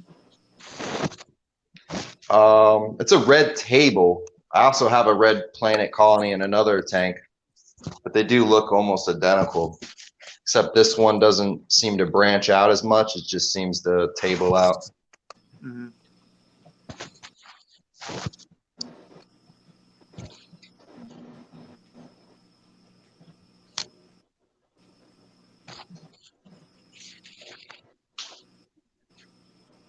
Do you know how much water got in there from the air handler? Was it just condensation that was dripping in there?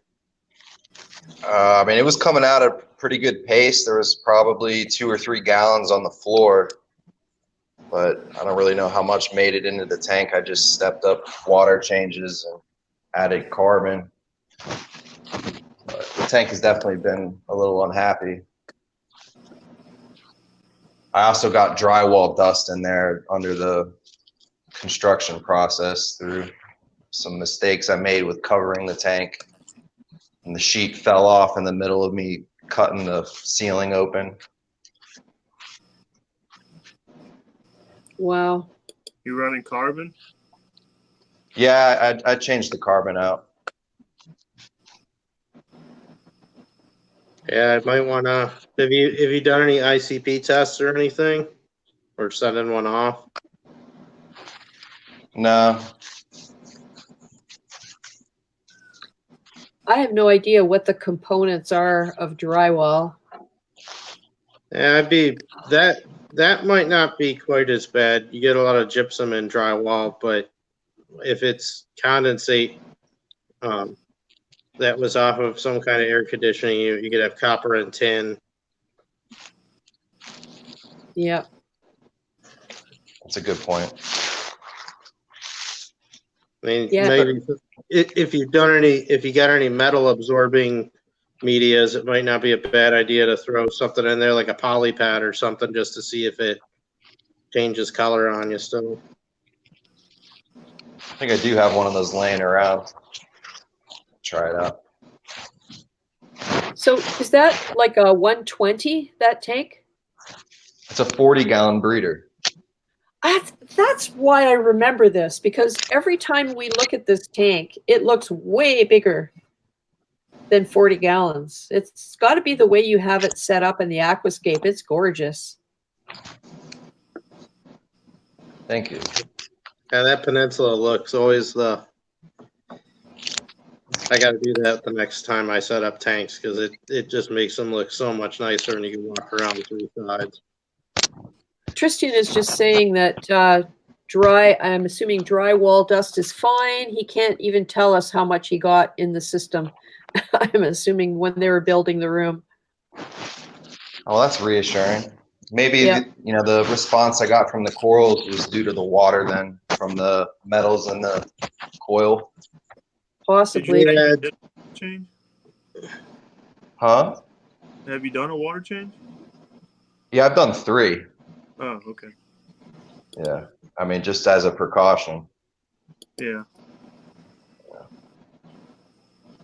Yeah, I'd say some kind of metal absorbing pad just for safety, and then you could always do more water changes if you need to.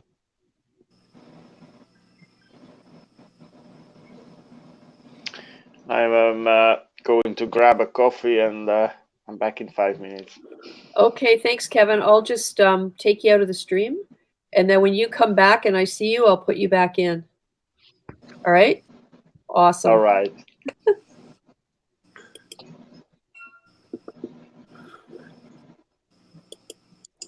So, Jose, are you itching to show us what did not fit under your Christmas tree? Yeah, I got it right here on the table. I thought it was a TV, but no, it is actually the Sump. Wow. Let me get up and flip the camera around and stuff. Hold on one second. Okay.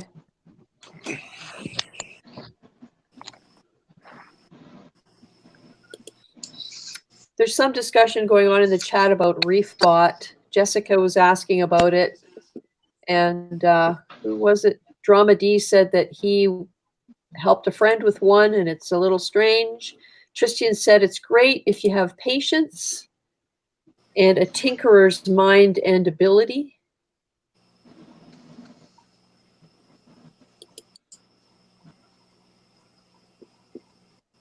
He ditched it and got a trident.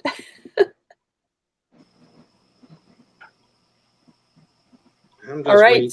I'm waiting a few years on those type of devices. Let them get perfected a bit more. Yeah, I was really looking forward to trying out a Mindstream, but apparently they've kind of gone the way of the dodo. All right, so Jose, you're going to take us on a tour? That looks beautiful. I love the color. It's kind of a... It's aquamarine. It's really pretty. Yeah. It's like a topaz blue. This is their Triton Method Series 34. And I got the matching Sump. I mean, not Sump, auto top-off reservoir. This is going to be a whole lot better than my current sump. The one I'm currently using, everything is really cramped in there. It's hard to get to anything, and there's more than enough space in this one. Nice. It's got probe holders in the back. It's got all my dosing bulkheads, bubble traps.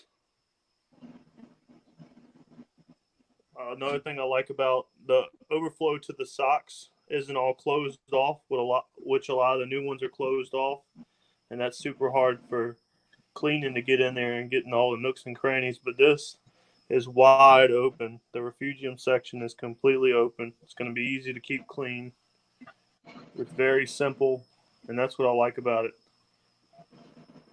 Nice. I never understood what the big deal was with all of the craziness over sumps until last year I went to the Niagara Coral Show and I saw a company called, I think it was Under the Sea, and they build custom sumps like this. Mm-hmm.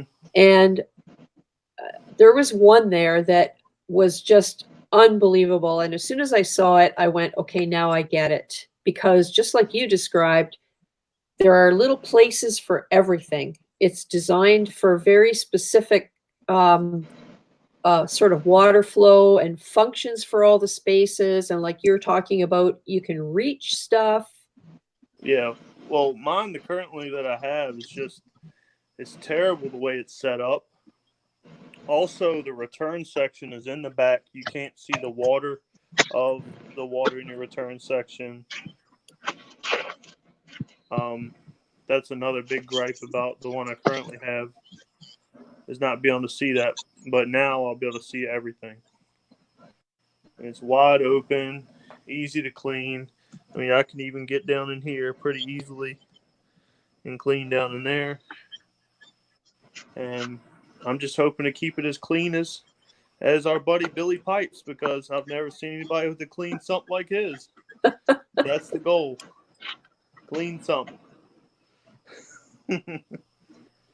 And this is going to be the heart of the beast right there. Ooh, they had those on sale at my local fish store for their big Boxing Week specials.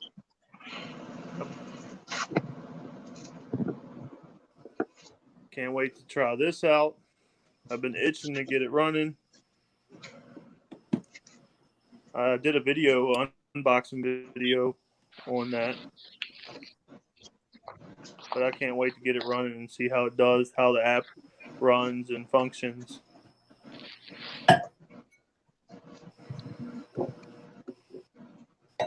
I can't even imagine what it would be like to try and switch out my sump. It would just terrify me too much. Oh, I'm terrified and I'm kind of stressed out thinking about it. But I'm really thinking about it before I go doing something. I like that they even added these little the sections right here where you can tuck the wires and tighten this little elbow down. Nice. They really thought about everything. This is for the wires for the probe holders. You got your emergency drain. And they even put, if you move this part, they put this second baffle right here to keep your Chaeto from getting caught over. Wow. Yeah, I'm always pulling that stuff out of the baffle between my center section and the return section. Oh, there's Kevin. Kevin's back. Hey, Kevin. Whatever amount of time you think you need to change your sump out, I'd double it for safety factor. What did you say? Double it? Yeah, so if you think you need 2 hours to swap out the sump, I'd probably make sure you got at least 4. Nothing ever goes to plan. I know. Well, I'm gonna try to order as many unions and elbows and things that I'll ever need. Also, I'm going to make double the water I think I'll need. And yeah, it's gonna be stressful. I have to drain as much water from my tank as I can, move it completely from the wall, remove the plumbing of my old one, slide this in there, plumb this one, and fill it back up. How many hours did you set aside for that? Or are you still unsure? I haven't really thought about how long it's going to take, but I know it's going to be a full day project probably. I'd give yourself 8 to 12 hours. Yeah. With my Nano, it took like 5 or 6 hours already, and I had to throw away the hard plumbing for the return pump because the how you call it, the valve to stop the water made so much noise, so I threw it away. So I need to redo that again. So yeah, good luck with that. Yeah. But it's nice, nice looking sump. Yeah, I'm really happy with it, and I even like how they beveled the edges. They really made sure everything looked nice. And I got 2 buddies that run trigger sumps, and one of them runs an emerald, and my other buddy runs a ruby, and they've been running them for years. But I specifically got this one because they didn't box in the filter section, and that gives me more refugium area, and it's going to make it easier to keep clean. And then you got your simple design. Your water comes from this side and goes to this side and back to your tank, instead of some of the new ones where they go here and into this chamber, back over here and over there, and it's just too much. And that creates low flow areas. Like, that's the big problem I have in my current sump, is the refugium is a detritus trap. It's low flow. It's just it's too low flow. Yeah. And I'm just trying to keep it simple and easy. Water comes in and water goes out. Still got your fancy stuff, your probe holders, nice bubble traps and stuff, but I'm just trying to keep it simple. It looks really nice. And yep. The reservoir, I really like that. They really thought this out too. How many gallons is that?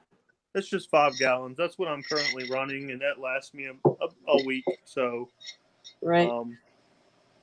And that's with the size of this and this. I think it fits like a glove under my stand. Oh, nice, nice. I mean, I think I'm gonna have like an inch or 2 on either side, and maybe an inch in the front. Yeah, probably an inch in the front or 2 inches in the front. So it's going to fit in there perfectly. So, Jose, if you have a good refugium section, are you planning on doing any of the Triton stuff? Like, is that, I don't know what a Triton sump looks like. This is supposed to be the Triton method sump. Right. Basically, from what I hear, is that Triton method has your refugium before your skimming section. So your water is going through your refugium before it gets to your skimmer. Right, which makes total sense. Yeah. Yeah. Yeah, my Chaeto is growing right beside my skimmer, and I also have my matrix rack in there with all of that media, and I've got my Miracle Mud. It's all in the center section, and that Chaeto grows like nuts, and it's a high flow area. And I also have, between the skimmer and an air stone and a little Tunzi 6020 aimed like hanging upside down in there, I've got tons of flow along the bottom. So the reason I did that was so that I didn't have to worry anymore about all of the bacterial silt building up and crashing my tank when it got into the main display during a sump cleanup, because that happened to me twice, and I just decided never again. Yeah. Yeah, that's interesting that they throw the refugium in front of the skimmer chamber. Yeah. Well, I guess that's so the what do you call it? The beneficial algae has a chance to get its nutrients before it's skimmed out. I'm guessing. Yeah, I can see that. I've always gone kind of the opposite for little different reasoning. Is just because all the Whatever skimmer microfauna, yeah. all the microfauna breeding, I want that to get into the display and rather than go to the skimmer. But it never all gets to the. It never all goes through the skimmer either, though. No. No, with I me mean, I don't also. know the percentage that, of the water that goes through the sump, at one time actually gets skimmed. You know what I mean? Yeah. But I wouldn't imagine it's as much as we think it is. My skimmer has very low flow going through it.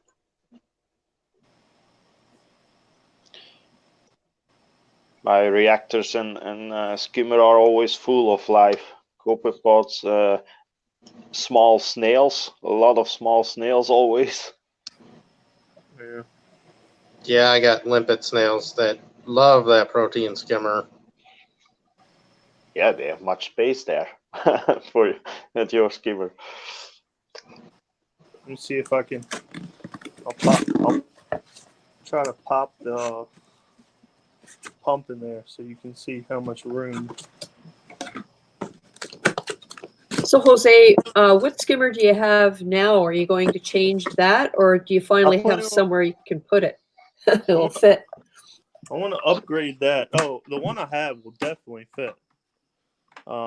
Because the refugium I currently have is so small. It's only I think it's a 20 gallon. So I mean, I got plenty of room in here.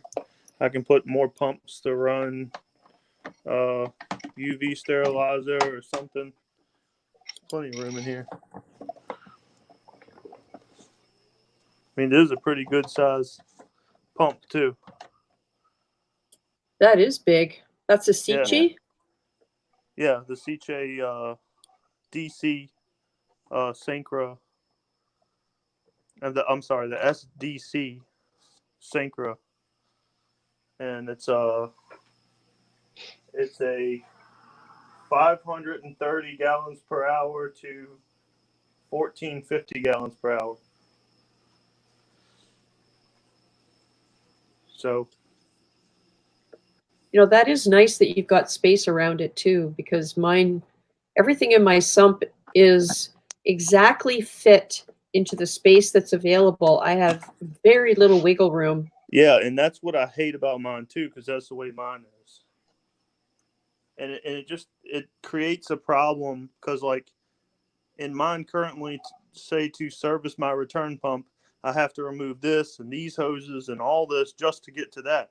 But now that I have all this room, I can just reach in there, unscrew the union, and pick them on up and clean it. Yep. And that keeps you from being lazy, because if something's easier, then you're more prevalent to keep it clean. Oh, yeah. I totally agree. Difficult maintenance is maintenance that never gets done. I got to check my RODI water because I don't have a float valve. Hold on one second. Oh, I know that feeling. He said he was checking his RO unit? I caught it just in time.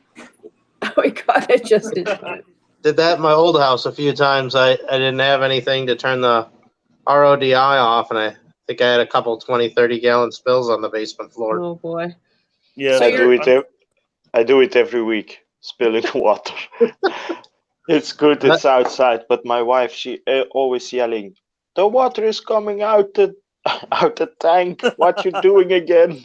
And I'll tell you, the Dutch word that I... Go ahead. Yeah, the Dutch word that I know, Kevin, she probably includes "potverdikke too," right? Yeah, something like that. Godverdomme, godverdikke. Yep, I heard a lot of that growing up when I was a kid. Oh, I believe you. Oh, Yeah. Well, I Yeah, love my mixing station because I have a tote with a line running from the RODI. It has a float switch in it. I've never taken the lid off because I've never had to. We also have an escape drain, like it's a bulkhead that we put right near the top with a long hose that goes down into the sink. And that works because one time it did actually get plugged up and it overflowed, but we had no problems with water because it went right down the escape drain. And my pump is in there for the pumping the water upstairs, and it's all been really, really good. But before that, I always used to have water all over the floor from the RODI. Yeah, now when the fish room when it's ready, it's all planned in now to have a good system, also with an overflow that Yeah. it can run away and a float switch and everything. But for now, I didn't. I don't take the costs now to change everything because it's outside. It's on the, how you say, that porch. Yep. And I don't want to have too much electric stuff there. And Yes, Kimber Reef's on screen. She hasn't told her husband about the time she left her RODI running for a full day in a 5-gallon bucket. Oh no! Confessions. Is he watching and reading? Hopefully not. He's going now, like, now you told me. Those are the stories that come up like a year or two after it happens, and you're talking to a friend or someone. You're like, "Oh yeah, I dumped like 100 gallons on the floor or something," and then all of a sudden you hear, "What? Wait, what? When did this happen?" "Oh, it was like a year or two ago. You weren't home, so I just didn't tell you." Or I told you about it. Yeah, that works too. Yeah. Yeah, Jessica says she's been getting salt water from the LFS and found arsenic and copper via ICP tests. That's although it seems to me, I was reading somewhere that some small low level of arsenic is present anyway. But I guess if it's critical according to ICP, it's not a good thing. It all depends on the municipality's water supply, and one of the things to remember with any RODI water, even your own, is the maintenance you're doing on your pre-filter cartridges and flushing on the membrane, DI changes, because an LFS that they're running through 1,000 gallons of water a week, they technically should be doing a lot of maintenance, but it might not be happening on the RO system in a timely manner. They're always too busy with other things. I think they easily forget it sometimes. Oh yeah, I worked in an LFS. Trust me, RODI maintenance was never the highest of priorities at times. Only when the filters get clogged, right?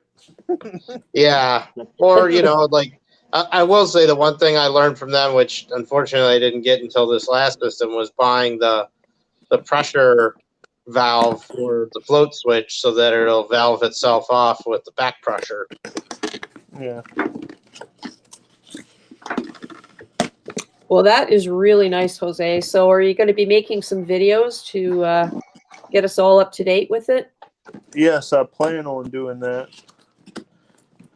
As long with, I feel like I need to make a decent series on my frag tank as well, because I don't think I've done a good job at that. So I'm thinking about making a series on my frag tank as well.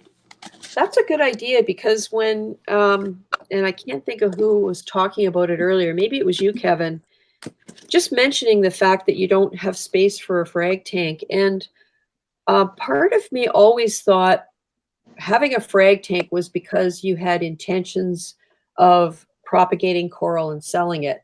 But I'm starting to understand now that having a frag tank is one of those things where you have that extra space to put something that might need nursing, or exactly. If you do have something that overgrows and you want to take a few frags, you don't have to keep the frags in your main tank like I do.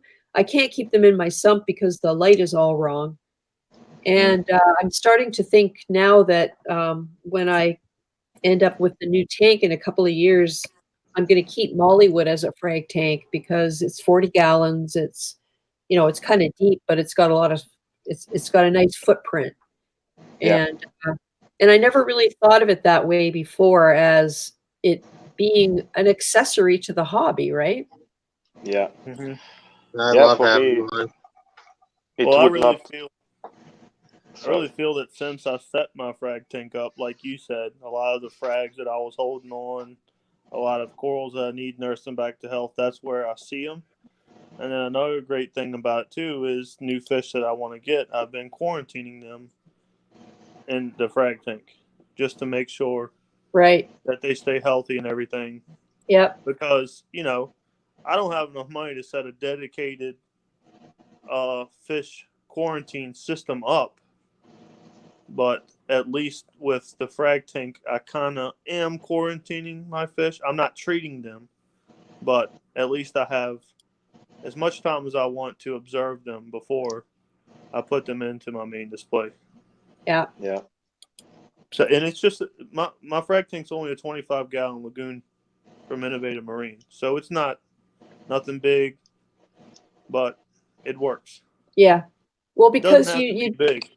and it doesn't have to be pretty, and No. it doesn't necessarily have to have all of the basic biological stuff that you need in a display tank, all of the live rock and sand and all of that, because really it's just to house the coral and maintain the fish if you're observing them or quarantine them in a space that's going to promote their growth. It's not like you're looking at it. They're not going to be growing out into huge colonies or encrusting on massive rocks or anything like that. It's just like a holding facility. Yep. Makes it a lot easier when you go to the store or a show and you come home and you go through dipping, and then once you're done with that, instead of trying to, you know, put them in the actual display. Yep. Because for me, like, I don't like frag plugs in my display. Like, I cut the bottoms off and super glue them to rocks. Mm-hmm. So the job of putting everything in, it takes forever, and just be able to come home and just go dip it, throw it in that tank, and just leave it there for a while. And yeah. Yep. There's the same reasons true. why I want one. The same reasons. So I've been really getting into acros lately. I mean, that's all I've bought lately. And every acro that I've bought has been sent to the frag tank. So they've all been in there at the same time, and it's approaching almost the 2-month mark. And before I go putting any more acros, because I'm going to a frag swap in Lancaster, PA, I end up putting them in my main display. Right. And that's just to keep any red bugs, black bugs, you know, anything out of my main display. Now that I'm feeding more acros in there. Yeah. Yep. It's one of those things that, I mean, you can only learn so much. It's such a learning curve in this hobby, right? Yeah. And Every day. Even if you had unlimited funds at your disposal, you'd still constantly be buying different stuff, because as you learn, you understand whether your decisions were the right ones or not. Yeah. That's happened to me a lot. I'm going to flip my camera, so I'm going to pause it real quick. Okay. Hey, 420 Reefer. I see you're here. Awesome. I don't think I said hi to Jessica J. And I guess it's the witching hour, isn't it? It's 11 o'clock already. Wow. Time goes fast when you're having fun. It does. It really does. It always surprises me. It's been great having you guys in here tonight. Lots of chat, lots of questions. Yeah, time goes fast been when you're talking wonderful. about fish tanks. Yep. Yeah. And you're But you know, go ahead. I did a 24-hour long live stream this year together with three other YouTubers, one from Belgium and two from the Netherlands. that was for the Make-A-Wish Foundation. We raised money for that. But then it starts to get difficult. 24 hours about fish tanks or about other stuff, and so the first 2, 3, 4 hours, they go fast, it's fun. But after that, it was so difficult. But it was fun anyway, but it was so difficult. Yeah. Well, I like talking to people who don't go and glaze over. Yeah. Like, you can see the look on their face. It's like they're trying to be interested, but they just don't get it.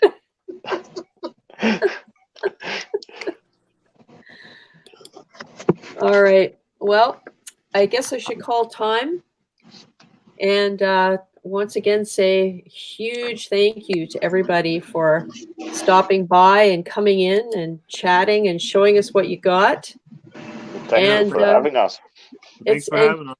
And great, Kevin, that you're able to be here, because I appreciate the sacrifice of a couple hours of sleep in the middle of the night. Yeah, 5 a.m. now. So, but wow. It was worth it. It's worth it. Good. I'm glad to have had you. All right. I'm happy because you're one of the channels that I follow. One of the first channels I started following when I decided to go from fresh to salt water. So I always like your videos and everything you do. So thank you. I'm happy to be here. Great. I appreciate that. All right. Good night, everybody. Good night. And hopefully we see you again next week. Have a good night. All right. Good night. Bye, all the chat. Bye-bye. Bye. Well, now, thanks so much to everyone who came along tonight, in the studio, in the chat, and watching. And to those of you who are watching the replay, thank you too for sticking around to the end. I hope to see you again next Saturday, January 4th, 2020 at 9 p.m. Eastern. Have a great week.